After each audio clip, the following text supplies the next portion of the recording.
우리의 뇌가, 우리의 기억이 서서히 기능을 잃어가는 것만큼 두려운 게 또 있을까요? 오늘은요, 이 오래된 공포에 맞서는 아주 흥미로운 해법을 한번 파헤쳐 볼 겁니다. 근데 놀랍게도 그 해법은 최신 과학기술이 아니라 무려 1400년 전에 내려온 어떤 계명에서 시작됩니다. 자, 첫 번째 파트입니다. 우리 모두가 사실은 마주하고 싶지 않은 현실이죠.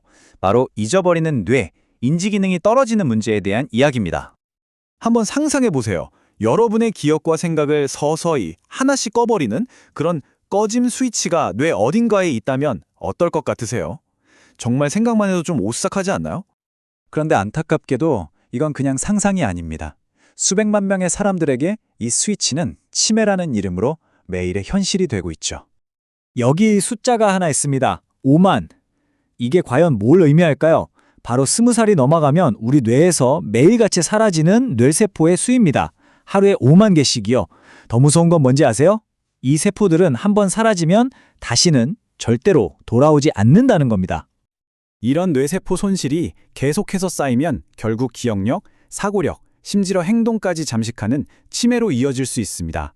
이건 어쩌면 우리가 뇌를 적극적으로 운동시키지 않을 때 마주하게 될지도 모를 미래인 셈이죠. 하지만 이야기가 이렇게 절망적으로 끝나진 않습니다. 이 무서운 질병에 맞설 수 있는 아주 강력한 처방전이 있었거든요. 놀랍게도 그건 1400년 전 고대의 지혜 속에 숨겨져 있었습니다. 그 처방전은 딱 한 단어입니다. 쿠란에서 가장 먼저 게시된 바로 그 말, 이크라. 우리 말로 하면 읽어라 라는 뜻이죠. 이건 그냥 읽으면 좋다 정도의 권유가 아니었어요. 우리의 정신을 지키기 위한 첫 번째 명령이었던 겁니다. 이 단어의 톤을 한번 느껴보세요. 이건 부드러운 제안 같은 게 절대 아니에요.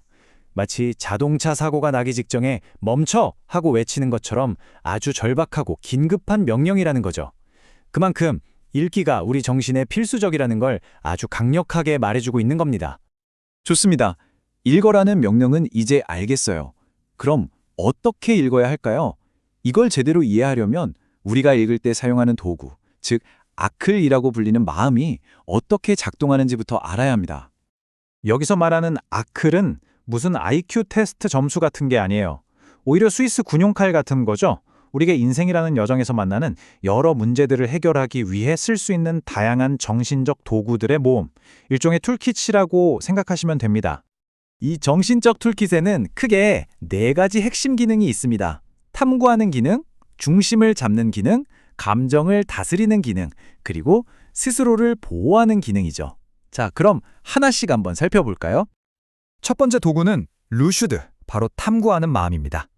책을 읽을 때 그냥 글자를 눈으로 훑는 게 아니라 이게 진짜 사실일까? 작가는 왜 이런 생각을 했을까? 하고 계속 질문하면서 진실을 파고드는 거죠. 마치 탐정처럼요.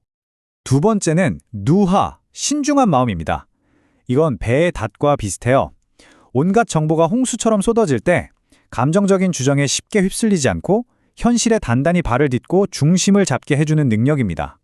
세 번째 도구는 힐름, 온화한 마음입니다. 나와 의견이 전혀 다른 글을 읽었을 때 화부터 내는 게 아니라 인내심을 갖고 저자는 왜 이런 주장을 할까? 그 의도를 이해하려고 노력하는 관용적인 태도, 바로 이 마음의 근육이 힐름입니다. 마지막은 히즈르, 보호하는 마음입니다. 우리 정신의 방어벽 같은 거죠.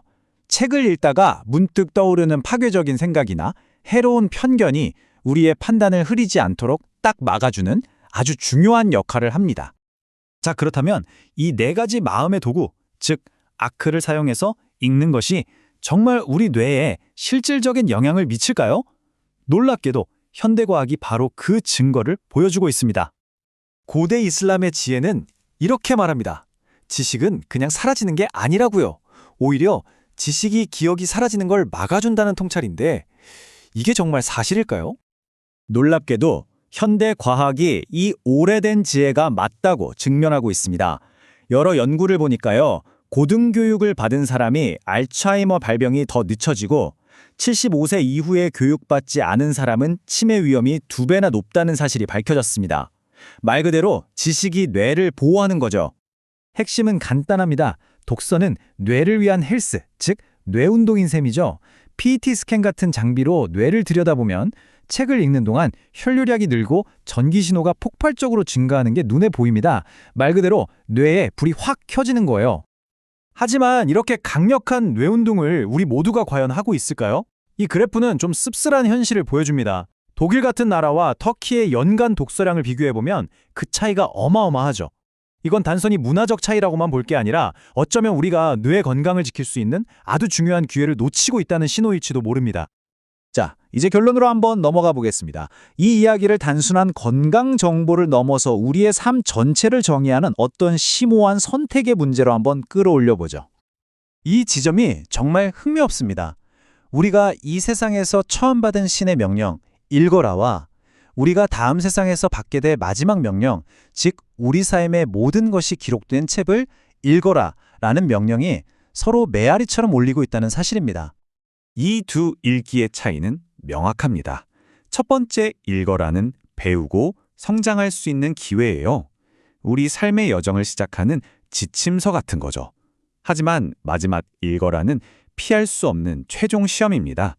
우리 삶의 성적표를 받아들고 모든 행동에 대해 책임을 져야 하는 일종의 소환장과 같습니다.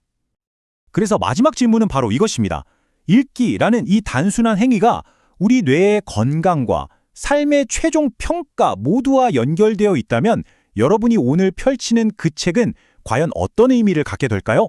성장을 위한 기회입니까? 아니면 다가올 그 마지막 날을 위한 준비입니까?